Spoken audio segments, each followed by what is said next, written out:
And I just kept straight stomping my feet into the ground. By the time DDM has that like bounce at the end. Yeah, that everyone was bouncing too. So if the crowd is bouncing, obviously you're going to bounce as much as you can. Yeah, I just stomped them off. I was like, okay.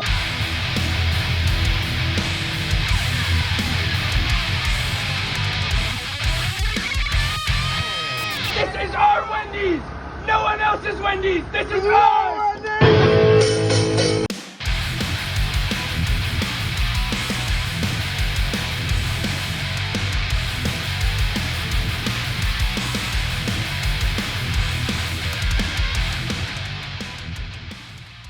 I think your first podcast was before the age of all the bev checks on this show. So I'm glad that we're finally doing an episode with the bevs. But without further ado, thank you so much, everyone, for tuning in. This is another episode of the Scoped Exposure podcast. We are welcoming back a guest from season 1 into season 2. We got Tyler Mully of Year of the Knife and Gridiron now, which is a little bit of a new thing that's in the mix. So thanks for coming back on the show, my guy. Yes, sir, man. Thanks for having me. Yeah. As far as like when I was trying to think of like different guests that I wanted to have back on the show to kind of, because even in 6 months to a year's time, so many different things can change, and some of the bands that you're involved in have had some first shows back, been able to have record release shows, and all this, that, or the other. So, when I was looking at the list, Tyler was a clear favorite as far as episodes go for me personally. So I'm glad that we're here again, rocking it. Yes, sir. Rock and roll. So what you got? Oh yeah. So, well, no, I should say the guests go first as far as bev chicks are concerned. So I will showcase mine, but I want to see what you're bringing to the show as well. All right. I got a cherry vanilla Coke. Nice. Right here. Courtesy of my dad's fridge. Love that. That's a nicely laid out can as well. You got like the pink and the red and the white. It's very... yeah, you know how they do it. Yeah, absolutely. They switch it up every 2 years or some crazy shit, something new about it. True. So it's a favorite of mine for sure. But yeah cherry vanilla Coke. So, Tyler, I don't know how much you've been following the show since you've been on it, but we actually have some bev sponsors now for the show, which is pretty crazy just considering how, active I was just trying to like check as many bevs as I can, and now people are handing bevs for me to check, which is sick. So I'm going to be drinking, we have this chai company that sponsors us called Say When. So they're out of Vancouver, and essentially it's like a 1-to-1 mix between chai and then whatever you're doing. They have a couple different blends. I normally will do like the dirty chai, which is like over ice or something like that. But this is the golden chai, which is it's not caffeinated, but it's got like a little bit more like ginger and turmeric and honey. So, I'm sure as a hardcore vocalist, some nights are a little strenuous on your voice. So like a cup of this is probably the move. Dude, the cup is so big. It's sick. That's awesome. It's very, very big because I wanted to have a nice, reassuring, good conversation. Do you have since we're on the topic, do you have any remedies for certain drinks or beverages you drink before or after rocking a gig, probably for Year of the Knife, because, any of the other bands is more like, physically demanding versus like physically demanding, but more so on your throat, if that makes sense. Yeah. I mean, I had a couple of techniques over like the past 3 or 4 years, but I think it's always come down to just a warm bottle of water and bananas. And bananas. It's like just like not like in the water, but separate, eating a banana. That's a crucial detail. Fucking weird, yeah. But no, so I mean, kind of just loosen you up and relax the body. Obviously, cold water is it's good, but it can like shock your system and your nerves and shit if you like drink it before like I don't know, when you're like, if your body's in a hot climate and you drink cold water, you could like shock your system and totally feel your muscles tense up. And then bananas are just good for, I don't know, You got potassium in them and magnesium, and just loosen your muscles up. So, but as of recently, I wanted to try this. We played a show at Mind Force. Mind Force played the record release, and I was talking to Jay, the singer, and he was drinking Pedialyte. And what? Yeah, and he recommends it to a lot of people. I was like, "You drink that?" He's like, "Yeah, dude, I drink it before a set, and it just, I don't know, puts this like coating on my throat, and I'm chilling." Wait, and a lot of people do swear by it. What's it called one more time for the folks in the back, aka me, who wasn't listening 100%? Pedialyte. It's PEDIALYTE. It's DYA. It's an electrolyte. Yeah. Oh, it's an electrolyte okay. drink.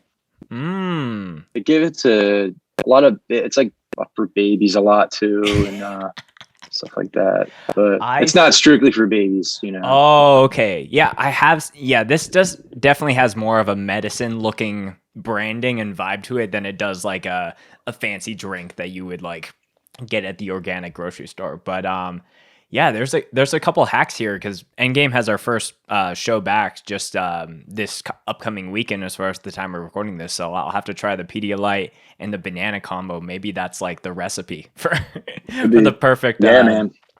Prep for a hardcore show.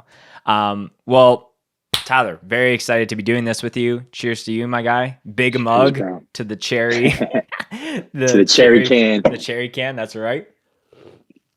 So, so Tyler, like, you came on the podcast right around, I think we were around like episode 50, 57, and now we're closer to 150 than we are in that 50 category. So for any of the listeners who maybe missed that first one, as this podcast has grown, I definitely recommend going to check that out because normally the first time I'll ask about the context about how you got into hardcore, but like since we've already done that dance before and that is archived somewhere, let's just move on to things that are already happening in the mix right now.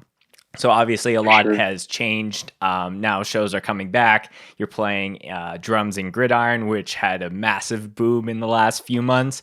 But let's take it step at a time. You were mentioning the Mind Force.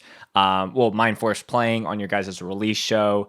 That was only like a month ago-ish now. So just talk to me about doing that album release show with an album that was almost a year old at that point. I think a lot of bands are starting to realize that reality, but tell me about that show experience for you. Yeah, it was awesome. It kind of was just, we jumped back into things, and for everybody there too at the show, it's like, it was just kind of back to normal again. And you could tell people were really excited though, but the show actually sold out, 650 people. It was at the Underground Arts in Philly, and dude, it just was a fucking awesome show. Like it was a little strange at first, but at the same time, it's just like when you've done it for so long, you just know how it goes and the energy of a show, And it was exciting to be there, man. And all the bands that played it was just perfect. It was a great bill. Yeah. A very stacked lineup. I know that you you had like All Due Respect playing their first show ever. I don't know how many shows Age of Apocalypse was playing, but I think that they've definitely had a lot more eyes and attention on them through like the record that they put out last year, and then the Pain of Truth split. So that band's also kind of accelerating in a certain way. But yeah, like let's go back to what you were saying, just as far as like getting back into it, or like you blink and you're right back into it. Like, were the practices going up to that show? Was it like, oh, like we got a lot of rust that we got to shake off, or tell me about some of those things where it was as seamless as it sounds, or there was a lot of prep that went into like actually getting comfortable to doing the live shit again. Yeah, we practiced a lot. We practiced about maybe a month before. We put a whole set list together. Merch was last minute, some things are just like that. But yeah, We pretty much practice consistently twice a week for a month. And that's, I don't know, man. I mean, there's not much to it. We just did that, and yeah. Yeah. That's it, man.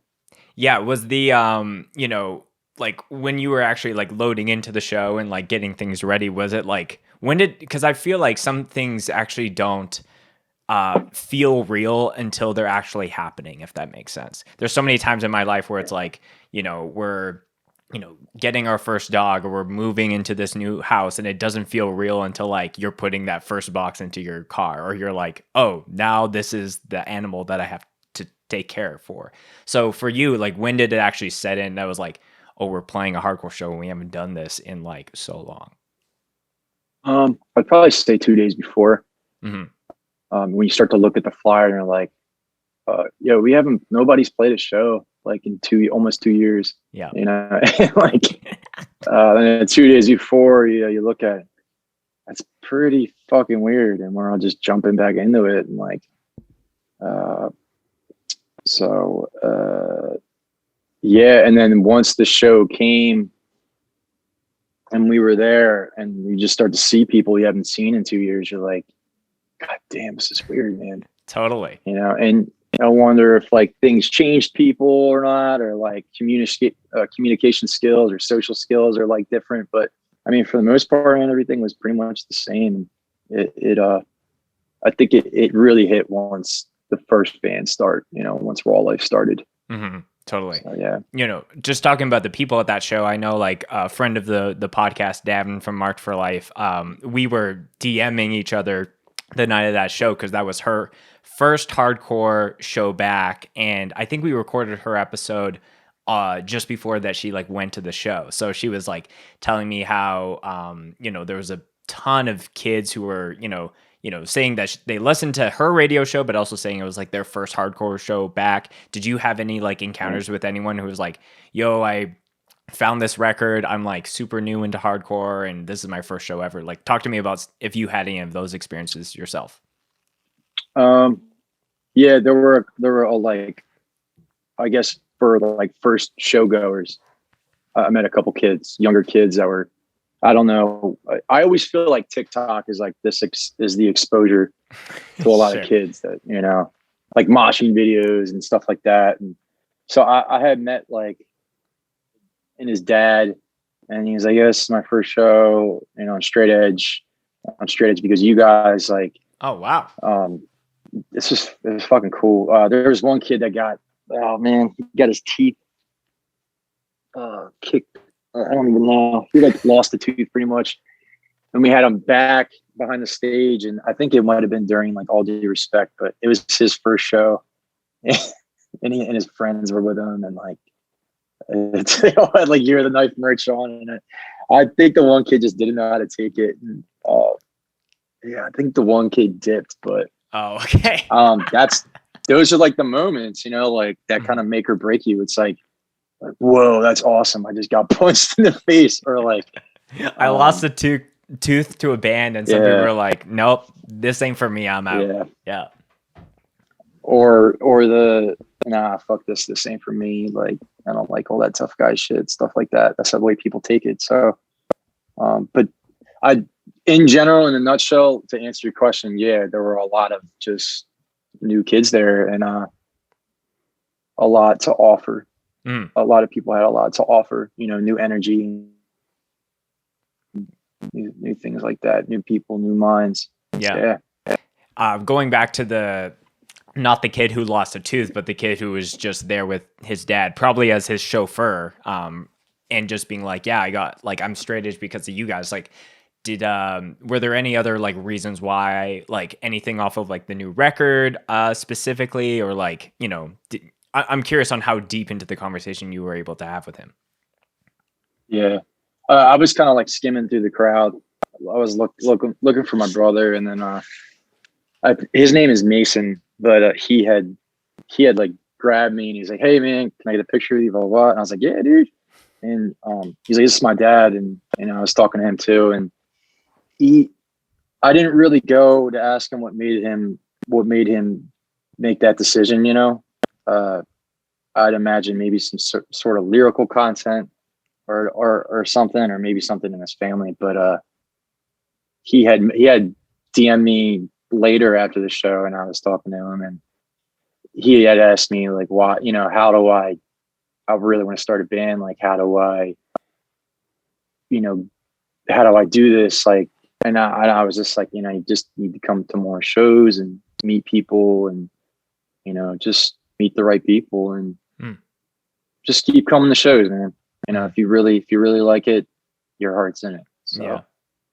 It's cool, man. That stuff touches my heart because it's like, that's when I got into music and the shows sort of around like 14 years old. And I live vicariously through it again. So it's good to meet kids like that and inspire.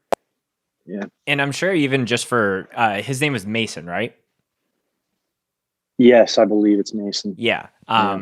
For like, I think something you learn the more you get into hardcore, like everyone, puts, their pants on the same way, there's no like, because these people are these huge conglomerates or entities, they're still people at the end of the day. So, but, when you're that young, having Tyler of View the Knife or Gridiron or whatever it is, like DMing you constantly, that probably means a lot to him as well as you just being like, hey, this kid just, decided to make a life choice based off like, something that I wrote in my bedroom or whatever it is.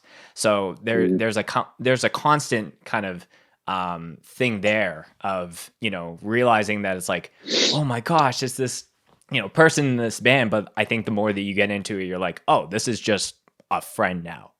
I have Brian Knock Boots on the podcast. A lot of people are like, oh my gosh, it's Brian. I'm like Brian is just a dude, and we had a great chat, and that falls in line with so many people that I've had here on the show. Since we're on the topic, because I think not only that show is probably a lot of people's like first hardcore show where they maybe discovered it through like a mosh clip through TikTok or something like that. But I was watching your guys' live set, and I was like trying to almost not like pick out who's the fresh meat, if that makes sense, but like, seeing people get like really, really excited for their first time that they were handed the mic or something like that. So I'm curious if anything catches your eye, or, what were like dead giveaways or anything like that. Yeah, no, I mean, there were some new kids there, like up front singing along, and I was looking there's a lot of people moshing too, to all the bands, and I was like, I haven't seen that kid, I don't really know who that is, but you can kind of tell that they're new, or I don't know, something along those lines. That's really all it is to me. It's kind of just picking up who I haven't seen at a show. Yeah. And I don't know. I'd like to think that I know much about, like going to shows in the Philly area, in Delaware, tri-state. So, but yeah, man, I mean, it's exciting to see. And even, this is too, like the Unity barbecue that happened back in July. That was a big thing too. I'd seen all these like new kids. And it's sick. Bob was stoked too. Bob always looks out for stuff like that, Yeah. Maybe that's like the proper answer of like, it's, it's not off of like the size of the shirt that someone is wearing. If it's a medium, maybe you're a newer kid to hardcore, but like as you grow older, you'll wear a bigger size or something like that. It's more like if you are someone who's been in your scene for like years on years, it's very apparent when it's like, that's a fresh face that I haven't seen before. Like, I'm going to go talk to them, see what their deal is, make sure they feel welcomed or whatever. So, I definitely want to talk about the Unity barbecue show. But, just talking about the record release show, it was really cool to see how the first 3 songs of that set were all brand new off the album. And you guys were still getting like as crazy a reaction to like Blue Lies or something like that. So like, was that intentional for you guys? Like, this is our release show. We want to front it with all like pump as much of like the songs off that album and then play some of the, call it the YOTK hits, HITS. But yeah, tell me about how you guys crafted that. Like the set list, you mean, or just what do you mean, like or just like songs together? Yeah, if it was intentional of like we want to start it with like new shit that like people have been awaiting to see live for the first time. Yeah, we knew we wanted the first 3 songs to start the set list, which is like This Time and Virtual Narcotic and Stay Away, and those are the first 3 songs of the album. So they just have a good momentum, and it's kind of relentless. It just goes track to track to track. And so we did that. We put those together. And I can't remember our set list that well, but and then we did.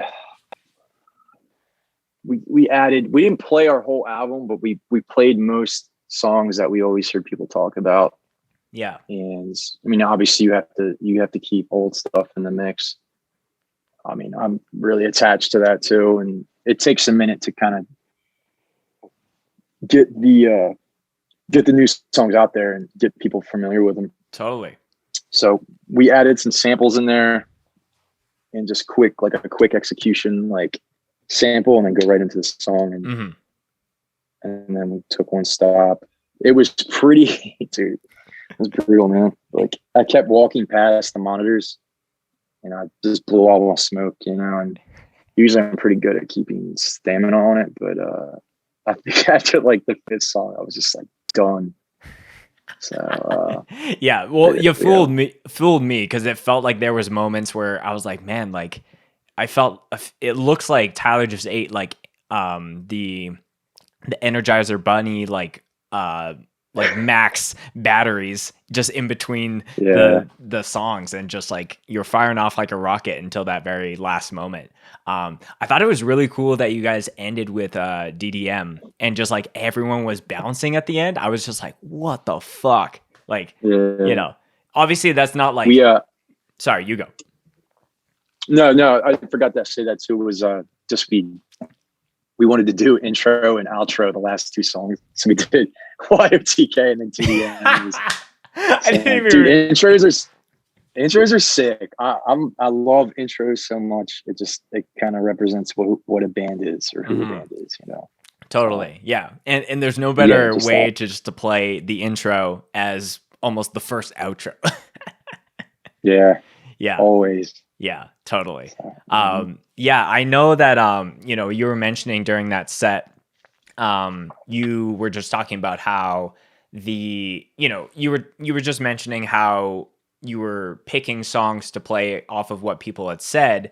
But was there almost like new information off of like, oh, like people said that they really like this song, but maybe it doesn't connect as much as we want it to live versus other things. What are your thoughts there?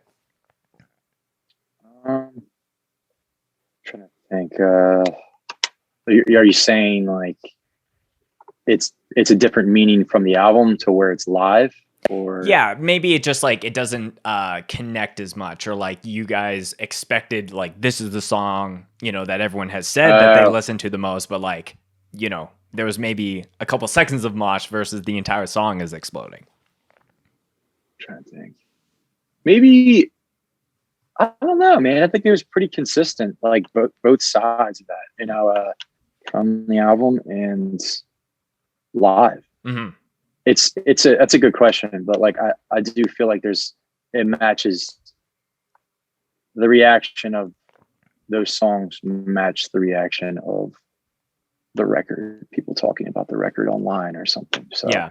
I thought your lead up with Manipulation Artist and just going straight into it and just the reaction to that felt like, it was perfectly planned out. That was a good one for sure.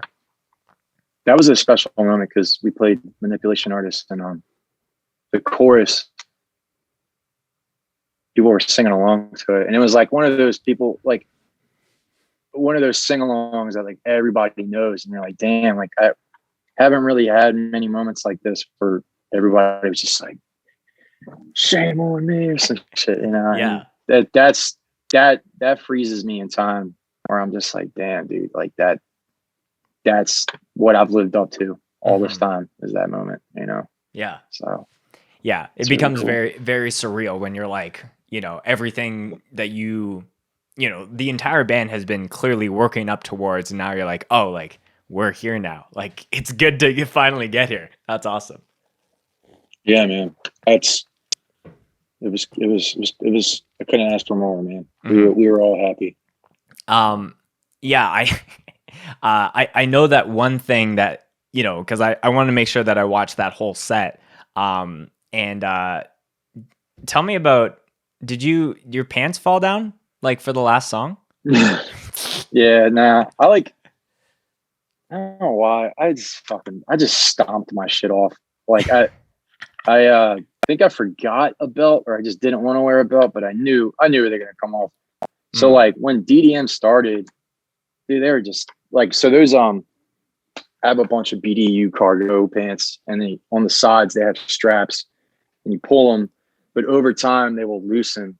And that happened to my shorts, and I was like, yeah, fuck this, I don't care. And I just kept straight stomping my feet into the ground. By the time DDM has that like bounce at the end. Yeah, that everyone was bouncing too. So if the crowd is bouncing, obviously you're gonna bounce as much as you can. Yeah, I just stomped them off. I was like, fuck it up. I used to play in my boxers when I was younger, man. Like, oh, okay. Yeah. So you know, not your first rodeo. Drumming as well. Yeah, for drumming. But yeah, it's just boxers. It's like wearing swim trunks or something. You know? Yeah, it wasn't just like, you know, the like I think when I was watching that, I was like, you played it off like it was nothing, because for you it's like, yeah, I played in my underwear before.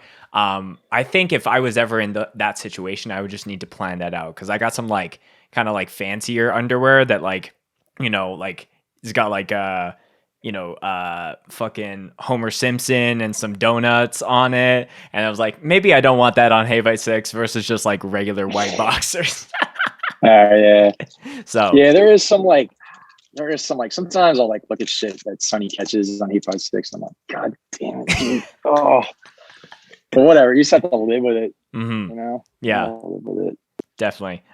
You know, you brought up drumming as far as you know, like I'm going to use that as the segue to get into Gridiron stuff, because you know, listening back to our first interview, when you were talking about how you were getting into music, you had mentioned so many times that you were drumming first before even like grabbing a mic and doing vocals.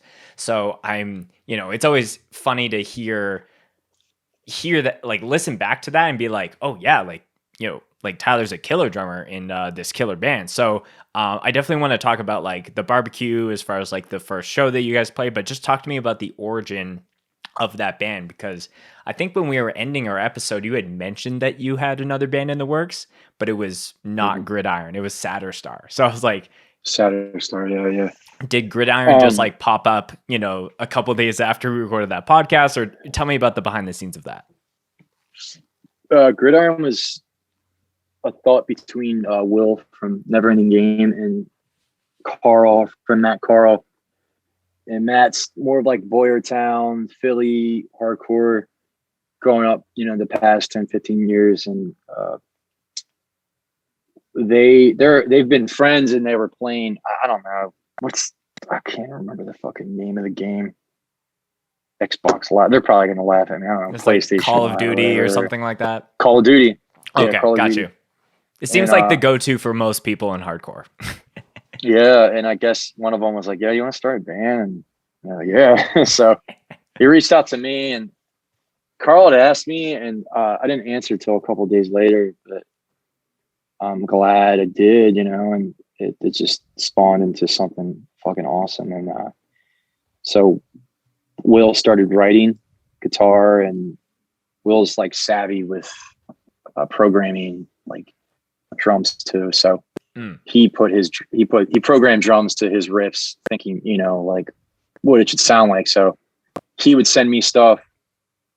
I would listen to it constantly for, you know, a couple of weeks, and then we would record it in Philly. I'd record drums, and Carl would record vocals in Philly, and Will would be back home in Michigan recording the guitars and the bass. And a lot of it is yeah, man, a lot of it's just fucking crazy how it all comes together. And so now we had just recorded the LP Bricktop in Chicago. I got back maybe like a week and a half ago, 2 weeks ago. We were up there for about 5 days, recorded 9 songs, and it was awesome. Sounds fucking amazing, dude. It was a great time too. You know, we were all just being jackasses and some good food. Drank a lot of Diet Coke. Oh, so, not cherry vanilla Coke. No, I was like along for the ride. Like if you got one, I'll drink it. But got you. Diet Coke's not really my thing. You know, they love it though. So yeah, sorry, I got really that's fine. No, I remember when we were setting up this podcast, it was like you guys were in the midst of recording, and there was like a couple things in the works. So we had to shimmy some dates, but it's crazy. You know, it just goes to show that if the product is good, then, you know, the hardcore universe will like really take that to the moon. You know what I mean? Like it doesn't need to be like I think there is something to be said about like, you know, I'm having flashbacks when I had Isaac from Knock Loose and Inclination on the podcast. He was talking about like Knock Loose has been a band that has always like grinded it out, had to put in years of work just to get in front of people. And then Inclination puts out like a demo and like people freak out about it on Twitter. And now they're almost the same, like in some cases. So I don't know if that's maybe the same comparison that we can make with like You're in the Knife and Gridiron, but like it really felt like overnight when you guys put out the first EP in October. Yeah, it's that those types of things do help. That, you know, they do. A band that already has a recognition and reputation, and you start another band, that band will pave the way because you personally are in that band. And people will always be like, new band featuring members of Never Ending Game, You're the Knife, Payback, Simulacra. Like, it's a long list. Yeah, you see that on a flyer, or you see that in like, I don't know, promoting an album or whatever. It does. I don't know. I feel like You're in the Knife, it did help. You're in the Knife did kind of help it bring recognition, and the same for Never Ending Game, you know, same for Payback. That's why people say that. Yeah. I feel like that's why people say that. Yeah. And maybe it's a combination of that, like having reputation and a little bit of you know, here's my resume as far as the bands that I've been a part of. But, you know, I've seen that before where it's like all those, you know, cool bands that are listed, but then the product isn't good. You know, it might be marketed really well, but it's like the product is kind of it falls flat. But it feels like once you have that good combination and mix, then it can just be shot into the stars. So yeah, you guys put out the 4-song EP. I think it was in like October-ish, around that time frame. And then at the top of the year, you guys did the split with Gridiron, or sorry, You're in Gridiron with Despise. So Despise, yeah. Was that an idea? Like, did you guys have those songs already ready to go for that, or was it like, holy shit, we need to put something else out like right away? And then, you know, tell me about like how quickly you wanted to move on it. Okay. Yeah. No, man, it's just been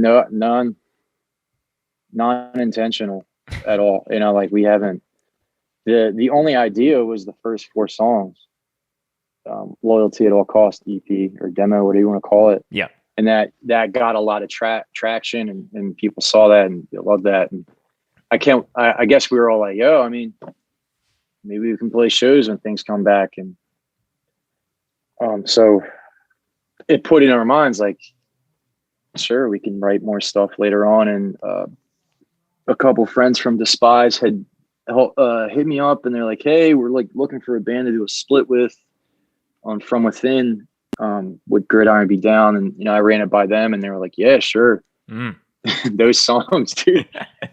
Those songs are so ridiculously like hard to like. I listen and I can't like play through sometimes because it's so ridiculous how heavy they are. So we did those 2 songs and got Mike Greenfield from One-on-One Enemy Mind on the 1 track. Super heavy. Oh man, yeah, they're awesome. Was it because I know that you guys did, Despise did 2 songs and you had 2 songs, but you guys had that like creeping intro as well. Was I was kind of confused at the beginning of that because I was like, where's the Despise intro for this split as well? So I have a hypothesis, but I kind of want to just hear it from you first and see if I'm like secretly correct on why you guys added that small little intro. The intro was made by Will's brother.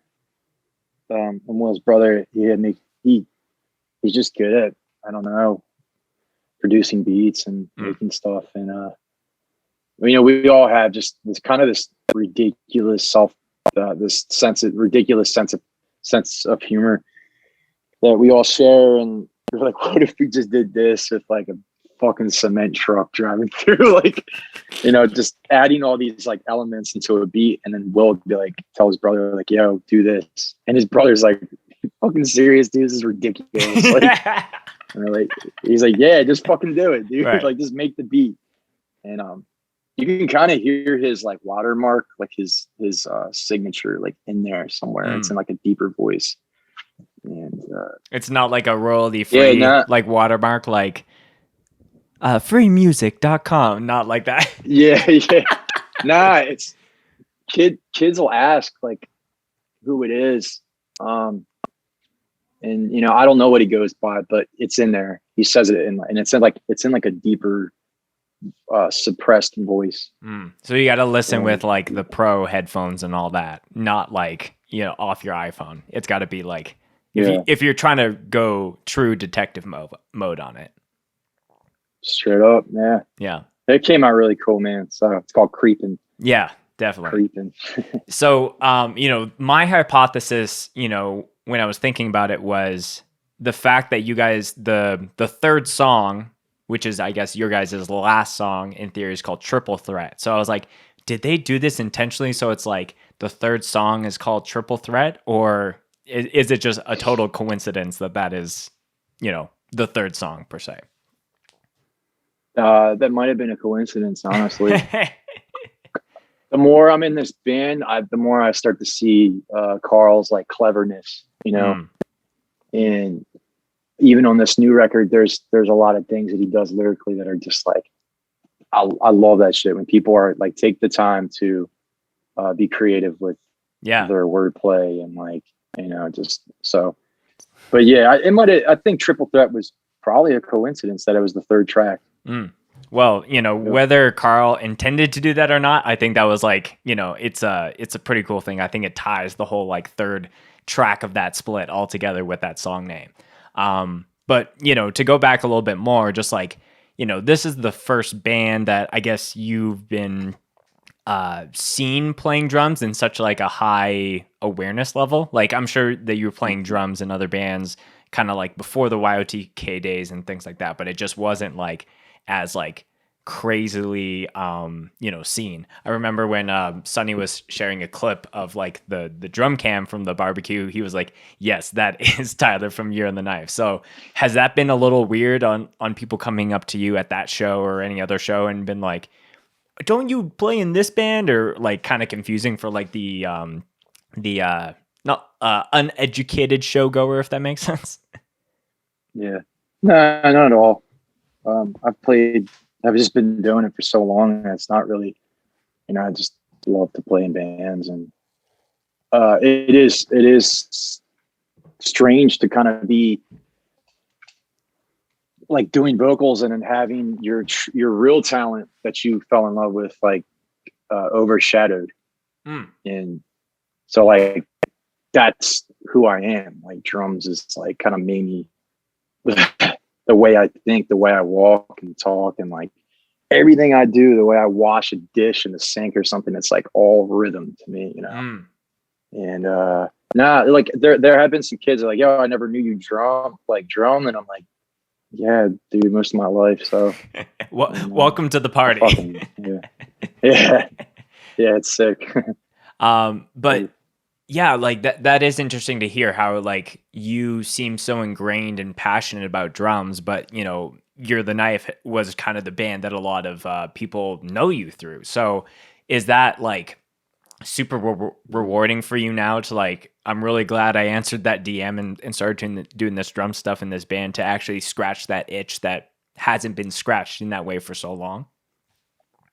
Yeah, it is rewarding because now I get to like, I'm always looking for some source of exertion, you know, and I don't get to work out that much, you know, unless I'm walking or something. But like drumming to me is a very high intense, hard. Like if you hit hard, it is very like cathartic, I guess you could say. Like It is rewarding to be drumming again and to just hit fucking hard, get angry, and just be creative. You know? Yeah, it's definitely you know, I'm having flashbacks to like I hated any physical exercise of any kind when I was growing up. So I remember when I was in high school, there was like required gym minutes that you would need to log. And you know, some people who play on like the basketball team or the soccer team, it's like they log their 2 to 3 hour practice or whatever it is. And for me, like I would literally get like I don't know how, but I got away with like logging, going to a show and like, you know, jumping on stage and flipping off or playing guitar or like playing drums or whatever it is. And I think my teacher maybe just wanted to like, let's just get this kid through this grade and we don't have to repeat this for another year.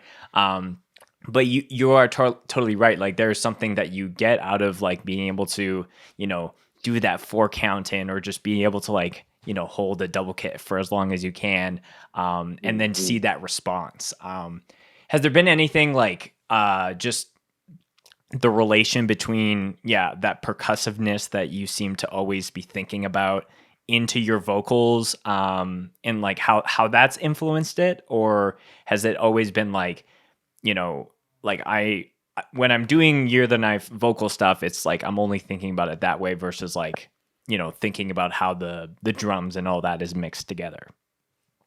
Yeah.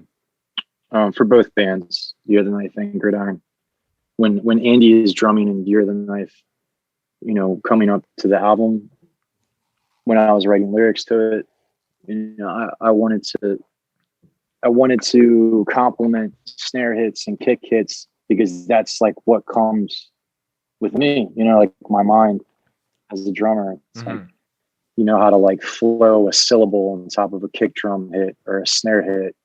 And then the same as for Gridiron. It's like, I kind of, it's a very groove based band. Absolutely. Gridiron is, you know, it's very hip hop type drums, you know, and what Carl's really good at is rapping. Like he may do it as a joke, but he's like legitimately fucking good at it. Absolutely. I've heard him in the record that we've just recorded. He did some things to match that, to match like snare hits and kick parts and hi-hat. And so I'm always looking out for it, you know, definitely always looking out for it. It does come hand in hand being a vocalist and a drummer. Has there been any times in either bands where like, because it makes sense that, you know, the music is written and the vocalist is writing to that, you know, that beat or whatever it is. But has there been any times where it's flipped, where it's like, hey, can you play the drums this way? Cause I have this like certain flow that I'm trying to execute properly. Not yet. I had been thinking about it for You're the Knife. Maybe I have done it once or twice when we were writing. Sure. And I'll propose an idea after something's already been demoed. But as far as Gridiron, you know, there will be some criticism with Will and me, and we'll switch it up, but nothing with vocal wise yet. Carl just does his thing over it, you know? Yeah. And he does that very, very well. Like, you know, it's one thing to be able to do that on the record and, you know, spend your time in the studio, but if you can't execute it live, it kind of breaks the facade in a little bit. But the fact that he is so on it and is he knocks it out of the park, and I'm like really, really excited, one day to hopefully see you guys live in the flesh, to kind of see that combination of the hardcore and the hip hop all in one. Speaking specifically about the barbecue show, a meme that was circulating was talking about your guys' bass player, who I think into the second or third song just like took his bass off and started like crowd killing people. I'm not sure if there was maybe a dare or like an odds loss behind the scenes, or if that was purely in the moment, and how you took that, having the front row seat behind the kit. Definitely in the moment. Jake is Jake is the man. Like, we always talk about how like that is such like a pivotal moment, is when we got Mike Greenfield on the mic, because it's just, his shit is just so hard. And anytime that part comes on, like, we'll be singing it. We'll be singing our own song to ourselves, and like Jake gets fucking stoked on that part. So when Greenfield came up to the guest spot, Jake doesn't give a fuck, just. I don't care if I'm in this band. I'm gonna mosh to my own band. Let's go. I love that. Mm-hmm.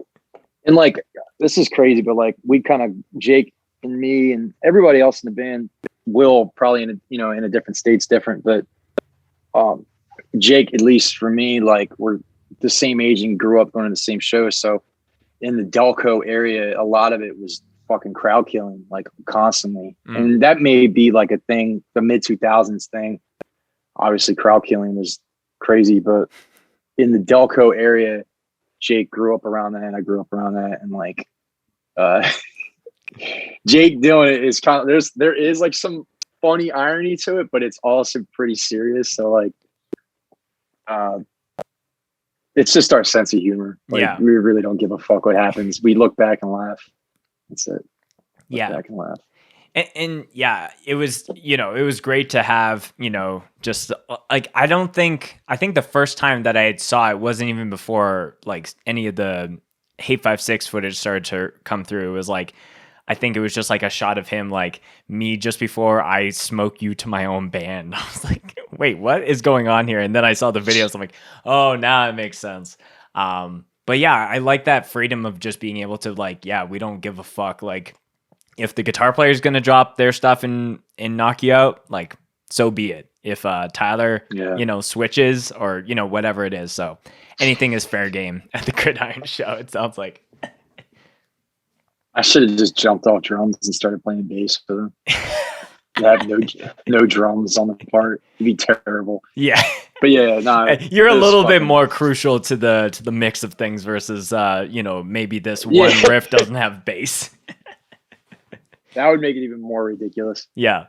So. Just like guitars going and there's like everyone's off time and Carl's rapping and you're like, what's happening? Like, am I at it? Fucking drummer at. Totally. I love it. As far as since you guys have, so that was your guys' first show and you've played one in Chicago, that one with the Killer. Is that right? As far as your second show? Yeah, it was Gridiron's second show, and maybe Year of the Knife's like third show back or something. And that was starting, it was Gridiron, two bands, Blue Ox and Sunset. Sunset from Minneapolis. I believe so. Yeah. They were cool. And Year of the Knife and Dead to Fall and the Killer. Dead to Fall and the Killer, I believe, are from Killer's from Chicago. Dead to Fall may have Chicago members or something, but don't quote me on that. So. Yeah. So, now that, you have both of your bands like starting to come back and playing the shows and like kind of like, okay, like we're kind of back now. And you guys have announced like so many banger like opportunities that you have coming down the pipe with like Code Orange and all these different things. So is that just like we're just gonna, put the train full steam ahead, and we're like gonna, if we're told that we can't do something for a couple months or whatever it is, but at least for the foreseeable future, we're gonna just be doing this as hard and as often as we can? To my Gridiron. Well, either band. Yeah. Yeah. I mean, so You're the Knife kind of is trying to get back to how it was consistent, and we just take kind of like whatever comes the way. Gridiron's a little different because, Will's far away, so he'll fly out if there's any, East Coast show that is popping, and or any show we get offered that's that makes sense logistically. Sure. Yeah, we'll keep going, and we'll see what happens with our record that's going to come out, the Gridiron record, and maybe do a weekend or stuff like that. But You're the Knife would probably do a little bit more touring. Yeah, more consistent touring. So yeah, is like I'm sure there are certain things that you can't talk about the new Gridiron LP, but is there anything as far as like a rough timeline or like anything that people can expect or anticipate, or is it just like it's recorded, it's coming out at some point? Yeah, it's gonna come out at some point. We don't even know. Like before I got on the call with you, we just got our first mixes back, so we're gonna listen back. I'm gonna listen back to it as well. I'm stoked to hear it, and we got some fun stuff in there. It's a very flowy record, so it's gonna have some good sequencing, and Triple B is gonna be putting it out. Sick. And so, but it's sorry, my ear itches. Oh my god. You're all good. I'd say no, it's 9. Yeah, 9 songs. 9 songs. So fucking heavy, man. Yeah. Good lyrics, a couple good features, guest spots, and some fun shit, man. We'll see what happens. Either. Yeah, and I'm sure like for this next question, the answer could change tomorrow or like, a month from now. And I'm sure even members of the band might have different picks. But, considering You're the Knife just had like a record release show for your guys' album, curated that lineup for who you wanted to have play. If you had the same amount of slots for the Gridiron, if you were replicating it, same venue, who would the bands that would be playing? And if it was only up to you to be picking those, who comes to mind? Obviously, like a record release for Gridiron. Yeah, and I'm not trying to put you on the spot of like, hey, I heard you say this on the podcast. Can we play this show? This is pure fantasy land. I don't know, some things that make sense. Maybe a newer and upcoming band, like a younger band. I feel like bands like Painted Truth and Simulacra, and even some older bands, would be great too. One-on-one would be tight in there, like older dudes. I mean, Enemy Mind. But I'm sure everyone else has a lot to offer to it too. But those are some things that just come to mind, really. Yeah.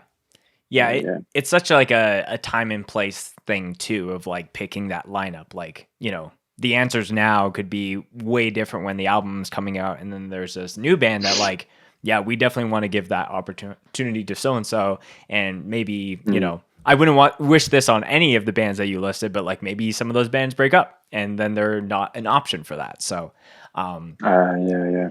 I'm really excited for, I felt like that first EP and then like the 2.5, if you want to call Creep In like a full song, was just like peeling the corner off what Gridiron could be. And I think a lot of people are really, really excited about it.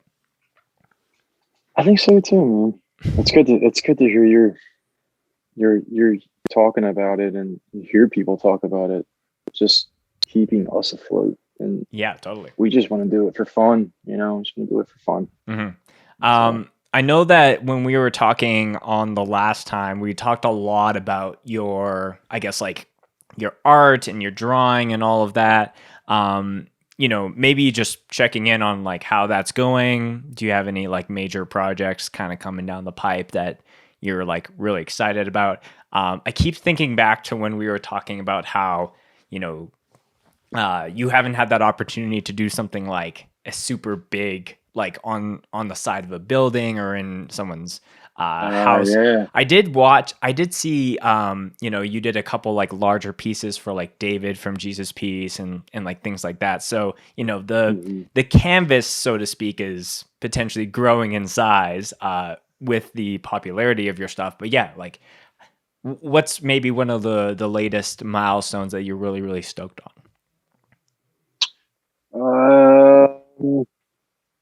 I think more the milestones to me are like when people ask for commissions, you know, like to see that people actually care. It's like they are bringing me up a little bit more, you know, and with this process of being creative. And I mean, I paint maybe, you know, a couple times a week in the back room here.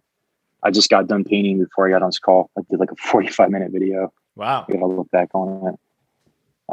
But yeah, I did one for Dave, and that came out pretty cool. It took me about 2 weeks. A friend of mine, Paul, I forget how big it was. I think it was 12 feet by 9 feet. And we had stapled it to the wall in the garage, and they were gone. Him and his wife were gone for a weekend, and I was just there. It took me about 6 hours. And I started at like 7, went home at like 3 in the morning. Wow. And what else did I do? You know, I've done a couple of things. I've had some prints made. You know, just trying to really take my time and not rush it and not punish the internet and not punish like Instagram. Like I'm very like sensitive when it comes to that kind of shit. Cause like, I can't take it, you know, like it's to other people, it's fine. They can do it. They can be consistent. And to me, it's just like, I don't want to do it all the time. Cause I just feel like it just doesn't feel right. So whenever I want to post something, you know, I will, whenever I feel good about it, I will. And I've just been discovering myself through these things, man. I'll as of recently, like some of the things that I've posted have been these weird faces that I paint with acrylics, and they're just more of like a seep, like they're seeping out of my subconscious, and I just create like faces, and they're more like these little dark thoughts, dude, like demons. I don't know. So I've painted a lot, and a lot of those, and I haven't really posted them, but maybe sometime soon. Yeah. Do you find that you're maybe neglecting to post? Because there definitely is a fine line, and it doesn't need to be the same for everyone. Like some people do want to like post every single moment of every single day, and if that's what brings them happiness, to be able to have that like authentic documentation or whatever it is. But you know, some people are like a little bit more reserved, and they only, you know, post once a year or whatever. Do you find that you're like maybe not posting certain things because you're being ultra critical of yourself, of like, no, this isn't my best thing, so I don't want to post it, or like what's going through your head while like, because like to me, there's been so much of the stuff that I've seen of you that I'm like, yeah, like that's a killer piece by Tyler, but I'm sure that there is like so many other killer pieces, you know, because it's that like quality is subjective thing, right? Like we might be hard on ourselves that it's like, this isn't, you know, worthy of the feed, if you want to say that. But like, I'm sure some people would just be stoked to see like, you know, what you've been working on lately. So where's your mind go with that? Yeah, I mean, I can be like my own worst enemy with it, and very critical of it. I like to post things that are like new and are refreshing, not something that I've done previously. And But yeah, I think a part of it too is just like, I feel like in the grand scheme of things, like I feel like Instagram and just the way social media is, it makes me feel like I'm being controlled, and like it's very dark and it's creepy, man. Like I like write about shit like that, obviously like virtual narcotic or something, but like it's just, I don't want to feel like I have to rely on it. And I just see that with a lot of people. Like that's how they trap people, is like you're running your entrepreneurship off of your reputation and off of Instagram and Twitter, and that's fine, man. That's cool. Maybe I just go too deep with it. Like I think too deep about it. It's not that deep, but it's a mix of that, and it's a mix of criticism. I do look at things that I do, and I'm like, maybe that's not really worth it. Like I want to do something cool. I want to do like a video of me painting that people have asked me about doing for a while, and just big things, you know, like I want to inspire somebody to go bigger, you know, like totally. And you know, it's just watch yourself, you know, just watch like what you're doing. Yeah, I don't think it's, you know, I don't think it's crazy to be like, am I over analyzing this thing to no end? Because I do think that, you know, a lot of people, as they grow, like we've seen it time and time again, where as someone grows in social media, whether it's through a band or through a YouTube channel or whatever it is, like you can kind of get lost in the sauce in a way. And I think everyone has their own line in the sand where they draw. And like, you know, speaking just for myself, like I've struggled with that, where it's like, oh man, am I doing stuff for this podcast or for Scoped just to appease the machine, so to speak? Or am I doing it because I actually want to? So I've had to like be like, you kind of like have to draw the line in the sand, but then you have to actually look down of where you actually are. You know what I'm saying? Like you need to be like, oh, like the line's way over here. And I'm like, how did I, you know, not take a moment to stop and assess where I am? You know, I've heard even from a lot of, you know, bigger musicians or rappers or things like that, where like, you know, this is a very bougie luxury to have, but they'll have a person who controls their Instagram, because, you know, we do live in a world where like it's better to have it than to not have it, in the sense of if you're doing something on a creative basis. But they're like, hey, I'm going to post this photo of me in the studio or me doing this or whatever, but like I don't want to look at the comments, I don't want to look at the engagement, I don't want to look at any of that. And they like leave it to that other person. So obviously that's like, you know, something neither you or I have, nor maybe we won't have in our entire lifetimes, but it's that practice and discipline, like you said, to like draw the line in the sand and like see where you are. Because it's different for everyone. It is. I mean, obviously it's getting bigger and bigger. And I mean, people study it as a degree, you know, in college, like influencers and stuff like that. In LA, there's shit like that now. People go just to understand and how to work the internet and work the way people are watching, you know. I don't know the right word for it, but engagement, I guess you could say. Yeah. But it is, dude. I'm not trying to get into the whole, you know, bigger scheme of things. It's just fucking, it's cool. It's cool to have. It is good to have. And it's very easy to get sucked up in it, but do you, man.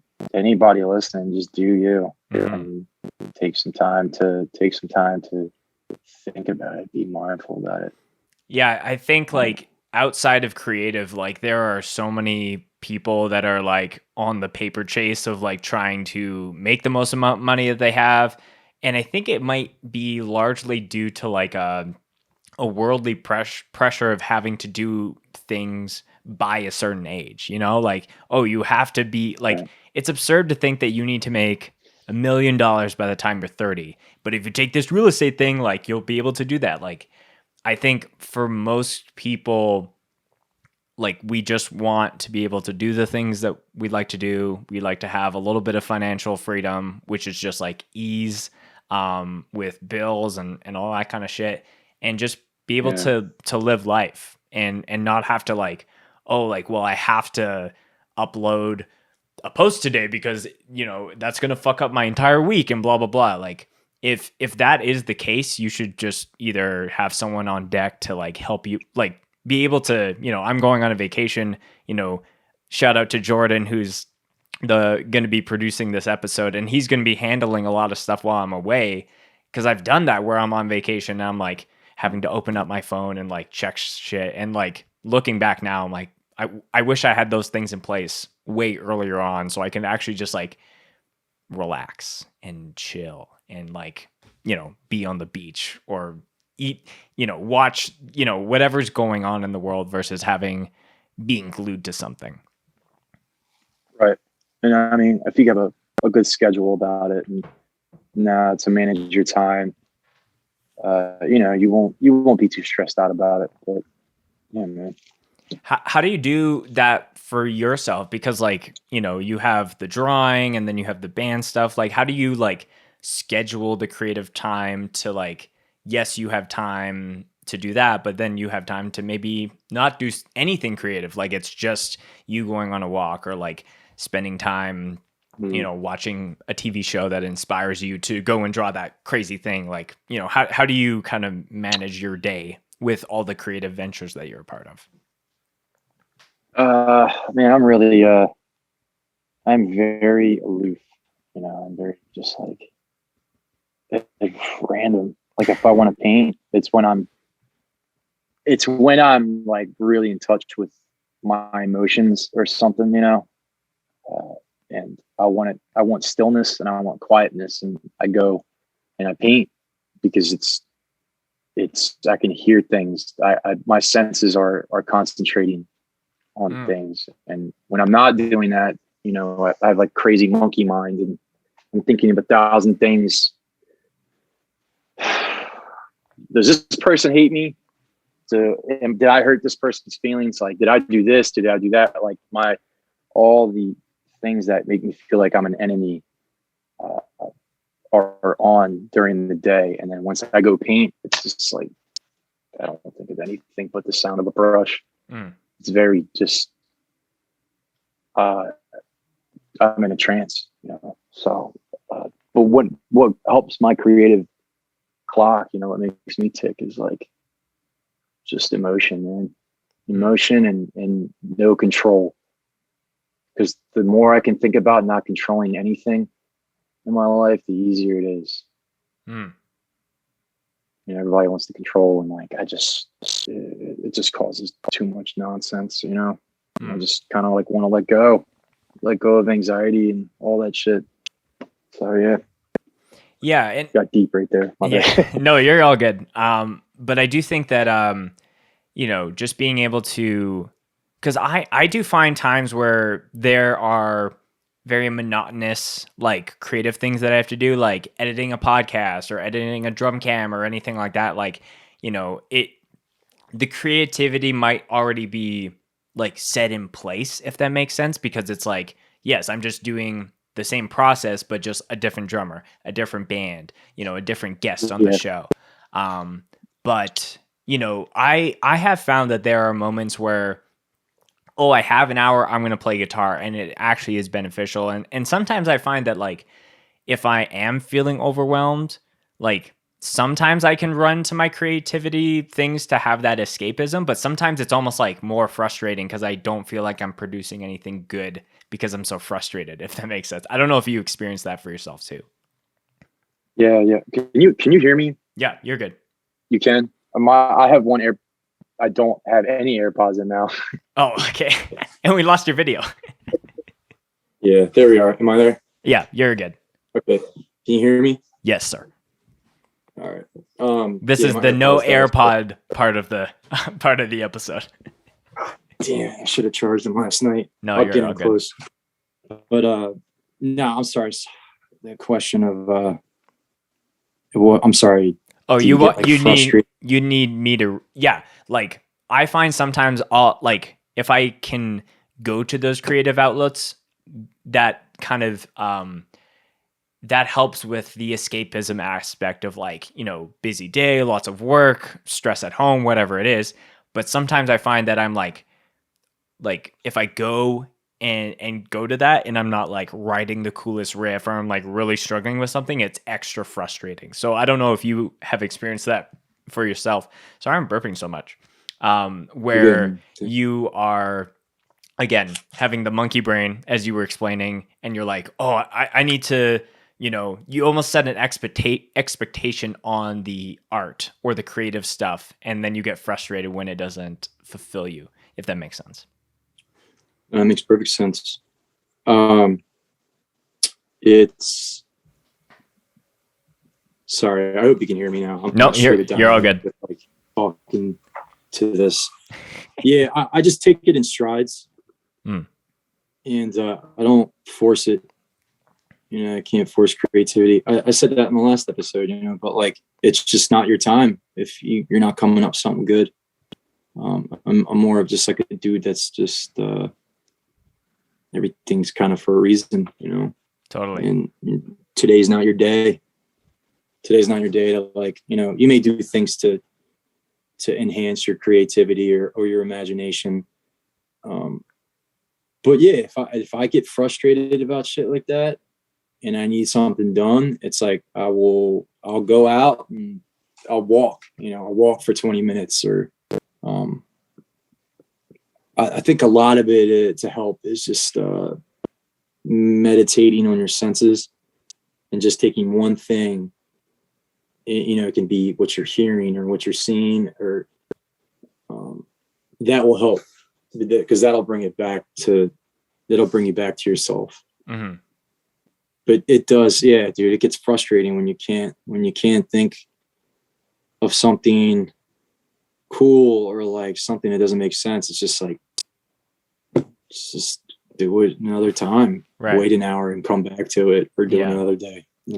Yeah, and I think for me it feels like extra annoying or frustrating when something doesn't go the way that I want it to on a creative side, because it's like my time is so limited for some of those things. Like I got a dog, I got a wife, I got like house shit to do, I got like work shit, I got like just regular life shit. As anyone listening or watching this podcast, it's very rare to have more than probably like 4 hours in a day to like to solely do creative shit.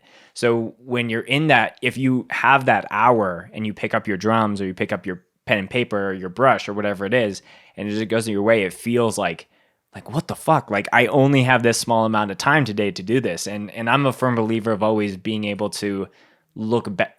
For me, it's being able to look back on the day and like, how did I move that needle just a little bit further towards like, the goals and things like that. But in those days, it's like, well, I didn't do anything at all. But, to be fair, in the same sense, if you like fail, like failure almost teaches you more than winning, because you're like, oh, that doesn't actually work.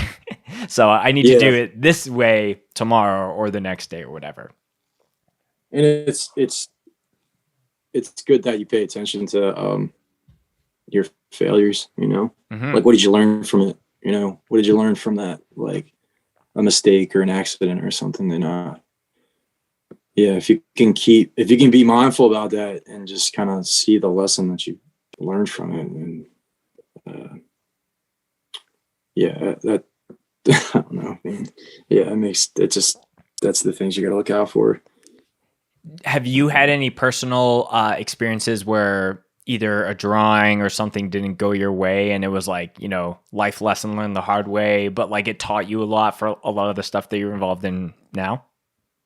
Yeah, big time. Like especially this question, this thing that we're talking about now, it's like not forcing things and just give yourself time and meeting deadlines for people and making sure that you're talking to them and just being like, yo, like, I need a couple of days to really think about this. And it does. Yeah. So that's one thing. Looking out and trying to step out of your normal style and doing something different every time, you should do that, dude. Like, you should try to do something different every time. Yeah. You know, like, even like going, when you go home, when you drive home, try going like a different way home, you know, and that'll switch your perspective up. Or like, you know, when people switch their room around and like put their bed over here and something else over there, it's like, I don't know, it shifts your mind. Yeah. I like that though. I like that, like, very, very attainable way to shake things up.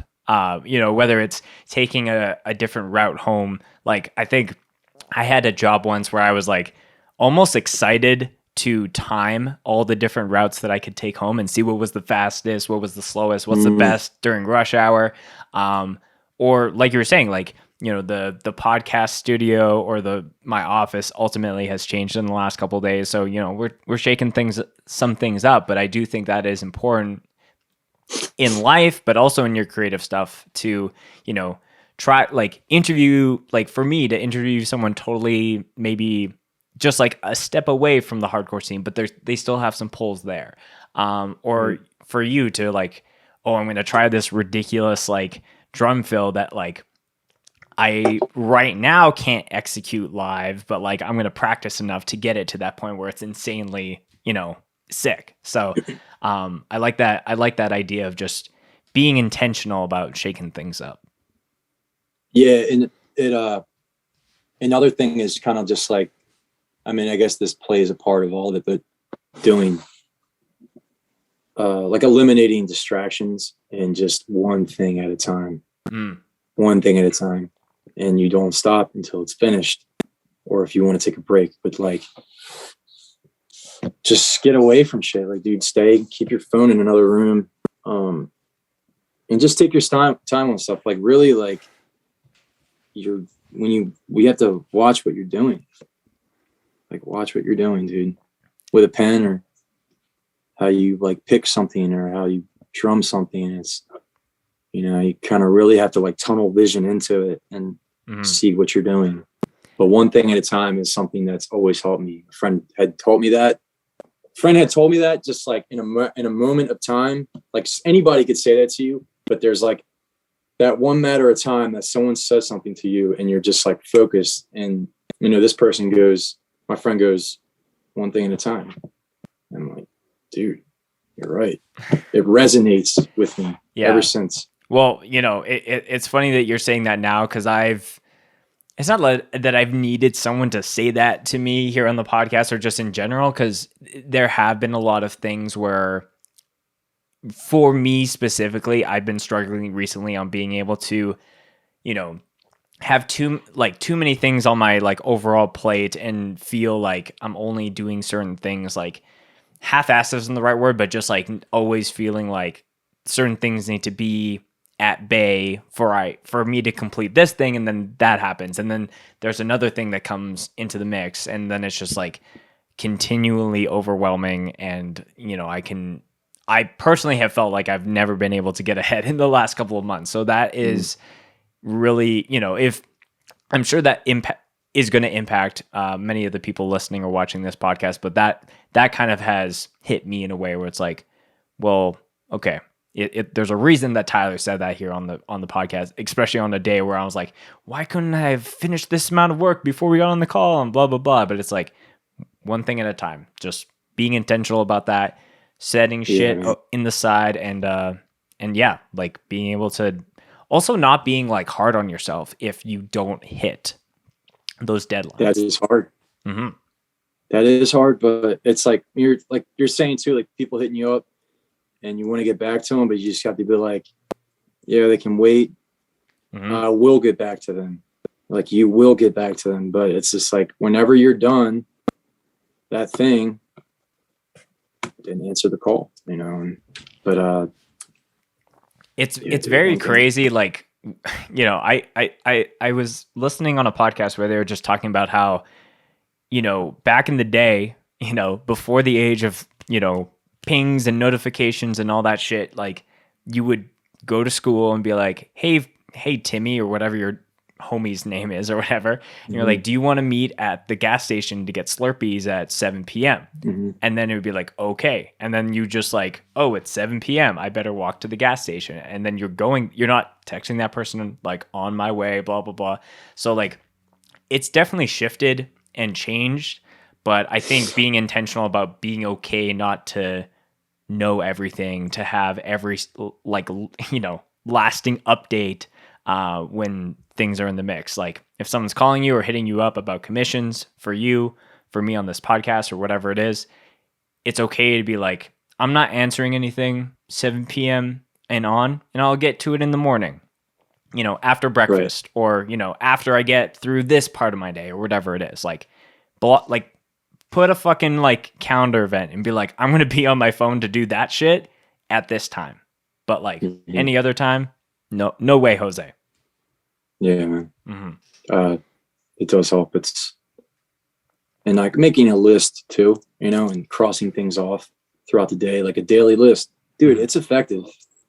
And I just started doing that recently, but like, but going back to the list, I might sound like I'm contradicting myself here, but like, I don't know, like going back to what we were talking about, like not really trying to control anything and just letting go of control. It's like you want to do that. You want to control how you're like, you want to respond to your friend and all this stuff, blah, blah, blah. It's like, leave that over there and just do this right now, So, I don't know. It's some things you just have to let go. Yeah, it's a weird dichotomy of just like being able to be disciplined, but also not being like so hard on yourself. Like, hey, I want to spend 30 minutes on Instagram to watch this, set that Sunny posted, or like listen to this podcast that my friend is on, or like, watch this music video of like this new thing, or a video game, or just like, how do I bake like ginger snap cookies, like whatever it is, like not being hard on yourself, like, oh, you shouldn't be doing that. But like, yeah, I think it's a balancing act, which is with most things in life. Yeah. Discipline is like important, man. And it's easy to get thrown off track, like especially when you're on like Instagram and stuff. You get sucked into that pool. Yeah. That story pool. Yeah. I think it's with anything that like overtakes the entire screen and that's the only thing you're seeing, then you really know that you're stuck. Because I've caught that in myself where I'm like, I've been looking at stories for 20 minutes. I've been looking at TikTok whatevers for like 15 minutes, but it's because it takes the entire screen. You don't see the time. You don't see, the other things within the app. So yeah, I think it's important to like, if you are going to do that, but you are trying to be disciplined at the same time, you could set a timer. You could snooze the timer. There's no rules with all these things like we're talking about. But I think being able to know yourself so you can act appropriately to that. I agree. I agree. Well, Tyler, as I expected with this podcast, we were going to hit on some like hardcore stuff, but we were going to go deep into some other things as well. It's always very great to chat with you. The last portion of the podcast, as you know, is a favorite mosh story that you would like to share. I'm trying to remember exactly what you brought up the last time, but I'm sure there's probably an infinite amount that you can pull from. Man, this is terrible. I'm so terrible at these things. Yeah, dude. No, you're fine.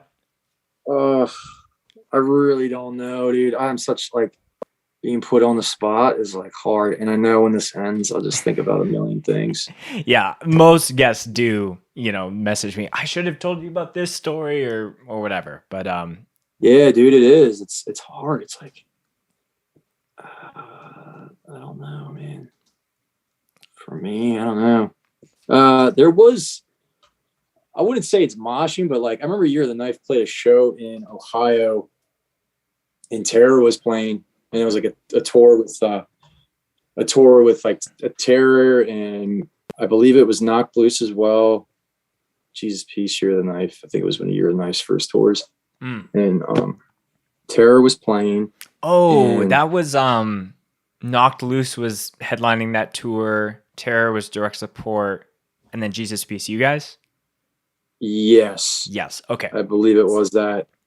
and Tara was playing, and somebody had just vomited like all over the stage. Oh my God. And it was on a carpet. There was a carpet on the stage. Okay. And someone had threw up on the stage on that carpet. And then, like, you know, people were moshing, and then someone moshed this other person right around that person who vomited in this like left front corner of the stage. Okay. And it went into a fight. Like, a bunch of people were fucking fighting. I don't know. And somebody from the stage grabbed the vomited covered No, carpet, no. flipped it. You know what I mean? So the vomit's like underneath. And straight fucking jumped on the fight of the people fighting, and pretty much just like diffused it. Like, those dudes fighting were just probably covered in that person's vomit. Oh my So, God. That that's pretty gnarly, dude. But, wow. pretty funny. So, okay, I have so many questions. So did you see the person vomit, or was it just like, oh, I think there's vomit on the stage? I think there was a point where, God, where the fuck was I standing? Like, I had stepped away, and then I came back and saw puke on the stage. Oh, okay. So you didn't witness it, but it was just like Yeah, it was very apparent that it was there. Yeah, and I came back, and it was there, and then this fight broke out, and then this dude just grabbed the fucking carpet, flipped it on the side, like the vomit side, and was kind of like, tornado warning. Oh. Holy shit. It scared me a little bit. Oh man, we got I was like, tornado are you being evacuated? Like, sounds like it, like an Amber Alert, but no, it's just a tornado warning. But yeah, getting back to it, yeah, the dude had just jumped on the crowd and diffused it, and I'm pretty sure those people were just covered in vomit. So. that is so gnarly. To be like, I know what's gonna, like, you know, end the sizzle of all this. Just human puke, just being bleh. Yeah. That's what you get. That's what you get. Yeah. So to all the show promoters, if you're trying to diffuse a fight at your show, just have one of your friends puke on a carpet, have it on deck, ready to go. You know, guaranteed to diffuse any fight. Man, that's a killer story. I was like, oh man, awesome. I always feel like sometimes I'm putting people too on the spot, but then what you pull from the ethos is 10 out of 10. I love it. I'm glad we got that one. That was definitely. That was like steeping somewhere out the cracks. Yeah. So, oh yeah, word. Perfect. Well, Tyler, all your bands and all your personal links will be in the description and the show notes. But if there's anything you want to end on, shout out, plug, the floor is yours before we officially end it. Yeah, man, I don't know. I've been saying this a lot, but just anybody listening, start a band, and you know, people are gonna say what they want about you. You may not be the best, but just keep going at it and be creative. Other than that, you know, new Gridiron records coming out, and Killing Me, the other band that I play drums in, we're gonna be writing some new stuff and playing shows as well. Year Than Life's gonna be touring too, so. Yep. Yeah. New Year, Thanks the nice listening. song on the From Within comp. One Scene, Dead at 29. Go listen to that. I don't know if Sadder Star is gonna be more active by the time this comes out. Nah, we wrote it. It's an entire year's worth of Yeah, we wrote the songs and recorded them, but it just didn't get too far. So yeah, man. Maybe by the next time we do a podcast, it will, you know, that will be the next band, but we'll have to see. Appreciate you, Tyler. Really love what you're doing, and thanks for coming back on the show, man. Thanks for having me, man.